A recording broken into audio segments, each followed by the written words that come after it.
పరిస్థితి కూడా ఒకసారి గమనించినట్లయితే అది కూడా అంతే అధ్యక్ష. 87,612 కోట్ల రూపాయల అధ్యక్ష రుణాలన్నీ కూడా రైతులందరికీ కూడా మొదటి సంతకంతోనే తాను మాఫీ చేస్తాను, బ్యాంకుల్లో పెట్టిన బంగారం నేను ఇంటికి రావాలి అని అంటే చంద్రబాబు ముఖ్యమంత్రి కావాలి అని చెప్పి రకరకాలుగా టీవీలలో అడ్వర్టైజ్మెంట్లు వేయడము, ప్రతి చోట కూడా అబద్ధాలతో మోసాలతో మీటింగులు పెట్టడం, ఇవన్నీ చెప్పి ఏ రకంగా మోసం చేసి లాస్ట్కు 87,612 కోట్ల రూపాయలు రైతులు ఈయన కట్టద్దు అని అంటే కట్టకపోవడం వల్ల అవి తడిచి మూపుడైపోయిన పరిస్థితులు కనిపిస్తూ ఉన్నాయి. బ్యాంకుల్లో పెట్టిన బంగారం ఇంటికి రాని పరిస్థితి కనిపిస్తూ ఉంది. ఏకంగా ఈయన ఎంత చేశాడు అని అంటే మొట్టమొదటి సంతకం రుణమాఫీ అని చెప్పిన వ్యక్తి మొట్టమొదటి సంతకం రుణమాఫీ కథ దేవుడు ఎరుగు 5 ఏళ్ళు కలిపి కూడా కేవలం 15,000 కోట్ల రూపాయలు కూడా రైతులకు ఇవ్వని పరిస్థితి అధ్యక్ష.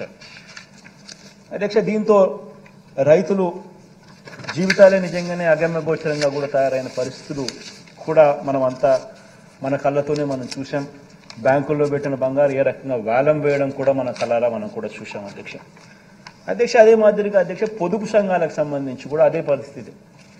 మహిళలకు సంబంధించి మహిళ ఆర్థిక స్వావలంబనకు సంబంధించి 14,205 కోట్ల రూపాయలు పొదుపు సంఘాల రుణాలన్నీ మాఫీ చేస్తానని చెప్పడం, మాఫీ చేయకపోగా 2016 అక్టోబర్ నుంచి 0 వడ్డీ అనే పథకాన్ని సైతం అక్కచెల్లెమ్మలకు ఇవ్వకుండా అది కూడా రద్దు చేసేయడం, వీటి అన్నిటి ద్వారా ఏకంగా పొదుపు సంఘాలకు సంబంధించిన ఎన్పిఏస్ అండ్ అవుట్ స్టాండింగ్స్ అక్కచెల్లెమ్మలకు దాదాపుగా 18% ఎగబాకిన పరిస్థితులు మనం అంతా చూసాం.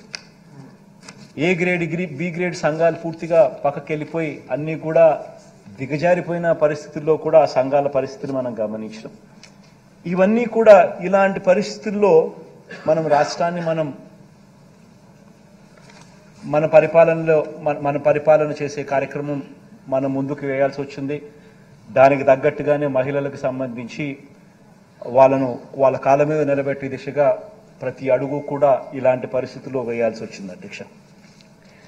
ఇక మనం అధికారంలోకి వచ్చేసరికి అధ్యక్ష పరిస్థితులు గమనించినట్లయితే ఇంకొక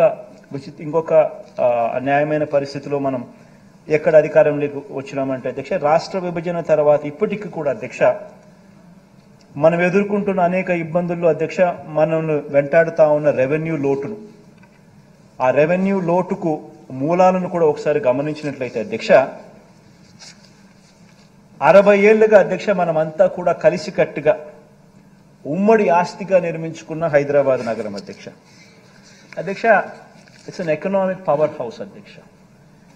నేను మాటికి నేను విశాఖపట్నం ఎందుకు చెప్తాను అని అంటే ఎందుకు అంతగా దాని గురించి ప్రస్తావిస్తానంటే దానికి కారణం ఏంటి అధ్యక్ష, ప్రతి రాష్ట్రానికి ఒక ఎకనామిక్ పవర్ హౌస్ ఉండాలి. ఒక ఎకనామిక్ పవర్ హౌస్ అనేది రాష్ట్రానికి లేకపోతే ఒక హైదరాబాదో ఒక బెంగళూరు ఒక చెన్నైయో ఇటువంటి నగరాలు ఏ రాష్ట్రానికైనా లేకపోతే రాష్ట్రానికి సంబంధించిన ఆదాయాలు ఎప్పటికీ పెరగవు. రాష్ట్రానికి సంబంధించిన ఆదాయాలు ఎప్పటికీ కూడా పెరగవు. దానికి నిదర్శనమే అధ్యక్ష ఏ రకంగా మనం హైదరాబాద్ కోల్పోయి ఏ రకంగా మనం నష్టపోయినాము అని చూపించే డేటా అధ్యక్ష.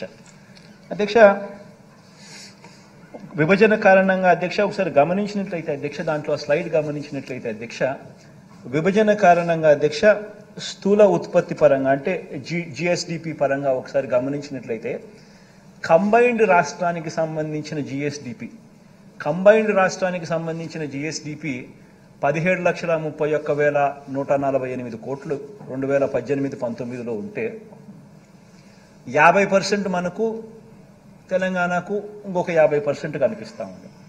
కానీ అక్కడ చూడాల్సింది ఏమిటంటే అధ్యక్ష ఆ 50% 58% జనాభాకు, ఈ 50% 42% జనాభాకు.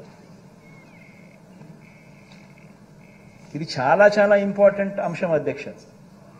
ఎందుకంటే దీని ఇంపాక్ట్ ఏమిటి అని అంటే రాష్ట్రం ప్రతి సంవత్సరం 13,000 కోట్లు నష్టపోతుంది.